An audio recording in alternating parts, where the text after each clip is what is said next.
Well, thank you for the introduction. My name is Kaylan Burleigh. I'm an undergrad at the University of Arizona. My second summer as an intern at NSO SAC Peak. My advisors are Dr. Cruces and Dr. Eichenbroek. Today I'm going to talk to you about the research I did last summer entitled The Observed Rate Asymmetry in Bisectors of Chromospheric Calcium-2 8542 line. First, what is a bisector?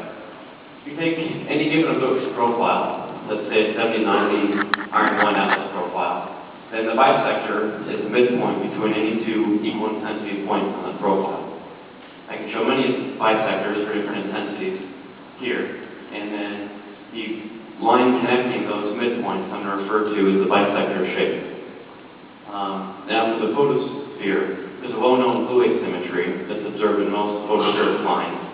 Also this iron 1 line, and it's known as the C-shaped bisector with its characteristic curve. The cause is actually well understood by Drobbins et al. 1981, and is thought to be due to an area asymmetry between convective upflows that are more spatially extended and at a higher intensity than convective downdrafts. The upflows blue shift the profile and put it at a higher intensity compared to the red-shifted, lower intensity, convective downdraft profile. Now these are atlas profiles, so they're spatially unresolved, and so if you take a unresolved profile, say of the disk center, you see this blue asymmetry in the line 4. This kind of motivates our research. In addition, there's this chromospheric red asymmetry observed in the sodium D line in the calcium-2 infrared triplet lines by both Eichenbroek 2005 and Harvey 2005. It was dubbed the inverse C-shaped bisector. If you look at a calcium-2 8542 line, again, atlas and resolved profile, the bisector analysis shows this characteristic inverse C-shape. The cause is not yet understood, and so I have to go over research to determine the physical nature of this red asymmetry. There's no convection at chromospheric height, so you can't employ the same formation mechanism that you do for the photospheric blue asymmetry. And it's most likely not due to inverse granulation because we're looking at more vertical Doppler-shifted velocities as opposed to horizontal ones. Our questions: is the red asymmetry also detectable in spatially and temporally resolved spectra? This is distinct from previous studies that only looked at the atlas and resolved profiles, because with high-resolution spectra, we can look at positions above intergranular upflows or convective upflows for intergranular length, in addition to near magnetic fields, away from magnetic fields. So our question is twofold. One, to determine where it occurs, and then also to see what features those locations correspond to. Now I'm going to go over an overview of my research. As I mentioned, the goal is to determine the physical nature of the red asymmetry. I'll talk about our instruments and my observations. They're high-resolution, spatially, intertemporally resolved, two-dimensional calcium-2 spectra images. And the methods I use to flag the locations of the red asymmetry is to flag pixels that contain spectra with this inverse C shape. Then in the results, I'll apply my spatial map to chromospheric calcium-2 lines in addition to an iron 1 line of the photosphere. And then I'll look at temporal evolution of spectra that contain the red asymmetry, and from these infer formation mechanisms. We take our data with the Dunn Solar Telescope on SAC Peak and our spectra with IBIS, interferometric bidimensional spectrometer. IBIS has 2 Faraday Pearl interferometers and an 80 arcsecond field of view. Its nearband images have a spectral resolving power of 200,000 at our targeted calcium-2 wavelength, which corresponds to 4.5 picometers. The temporal resolution is several frames per second, and IBIS benefits from a high order depth optical system. As I said, our observations are high-resolution two-dimensional spectra, and they're split into 2 data sets. One I'll refer to as the active chromosphere sun, and the other is the quiet chromosphere sun. The active chromosphere has 355 scans, each with 22 spectral points, and they're not equidistant in spacing, so they have just an average spacing of 0.19 angstroms. Also, to give you a time idea, the 355 scans span about 3.5 hours. The quiet chromosphere sun has 23 scans with 21 spectral points per scan and the same average spacing. And we have a 35-second cadence per scan in each of the data sets. And as I mentioned, in addition to the calcium-2 line, we're taking photospheric iron-1 line to not only look at photospheric convection, but then the Doppler velocities as well. Shown here is an example scan from our calcium-2 active chromosphere. Moving from left to right, we started in the line wing in the continuum, moved to the line core, and then to the continuum. The same thing to the quiet chromosphere, from the line wing to the line core, and then back to the continuum. And then also for our iron-1 line, we moved from the line wing to the line core to the continuum. Now I show the line core of the calcium-2 active chromosphere. And you can see two pores, one located in the center of the field of view, and then off the left of the field of view. Also the fibrils trace the magnetic field lines. And for the calcium-2 infrared triplet line, the bright regions generally correspond to magnetically active regions. So if we look at the quiet chromosphere calcium-2 line core, you see this triangular network traced out. And now I'm looking at the iron-1 line wing as opposed to the line core so that we can see the photospheric convection. Now I'm going to talk about how I identify the locations of the red asymmetry.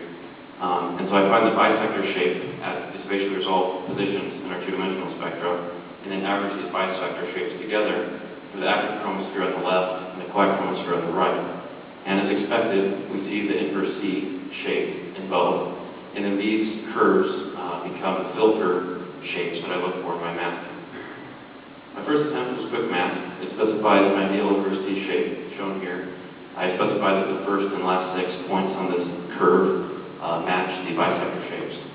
It's fast, but fails. It does not find all the inverse C shapes. And so I move on to a more rigorous polymath, which fits first, second, third order polynomials to the bisector shapes, shown here. It is successful. It finds nearly all the inverse C shapes, though it is slow. Now I apply my successful polymath to the calcium-2 active chromosphere line core on left and quiet chromosphere line core on right with inverse C shapes flagged as red. And what you immediately see is that the red asymmetry is very much avoiding the magnetically active region, instead concentrating in the darker areas. The same is also true in the quiet chromosphere. The trend is just less pronounced. The red asymmetry is much less concentrated in that magnetic network. Now I take polymath and project it onto the continuum image with our iron-1 line, and then zoom in on the black box indicated. And this is a slightly different picture, because I'm not only showing red inverse C-shaped pixels, but I'm showing regular C-shaped pixels as blue. But the thing to take away from this plot is that the inverse C-shape preferentially occurs over intragranular length. And then these white ellipse and circle regions just show this trend, but even more enhanced than normal. Finally, I'm going to look at the temporal behavior of a flagged red asymmetry pixel and the plotting on the x-axis, the wavelength offset from our nominal 8542 line and time on the y-axis.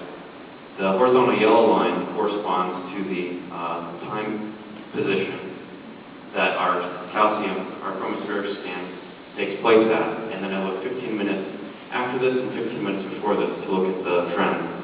Now you see this characteristic sawtooth pattern here, and it's usually indicative of some, say, acoustic shock. And so this is interesting. If we look at the light current intensity as a function of time, we see 2 to 4 minute periodicities. And I want to point out that this is not unique. This is the trend we see generally for all our flagged red asymmetry pixels. And so this is just one example I chose to show you. In summary, the red asymmetry concentrates in non-magnetic dark regions and disappears almost entirely within the magnetic network.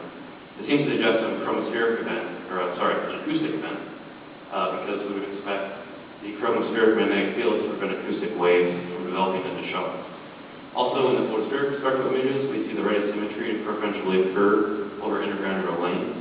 Again, this suggests an acoustic event because we expect them to be generated in convective downdraft. And finally, the line core position of spectra containing the red asymmetry seem to vary with a 2 to 4 minute periodicity. While for the chromosphere, acoustic waves should be observed and are to have 3 minute or less periodicities unless they're leaked through to the chromosphere. In summary, we infer that the chromosphere interstitial bisectors, primarily at least, due to acoustic shocks. For future work, I want to extend my calcium-2 bisector analysis to our sodium D5896 alpha lines.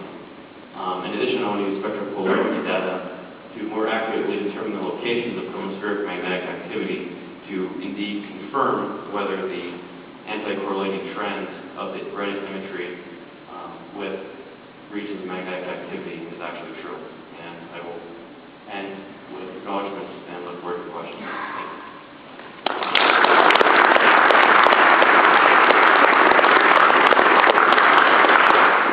Thank you. Thank you. It's time for questions.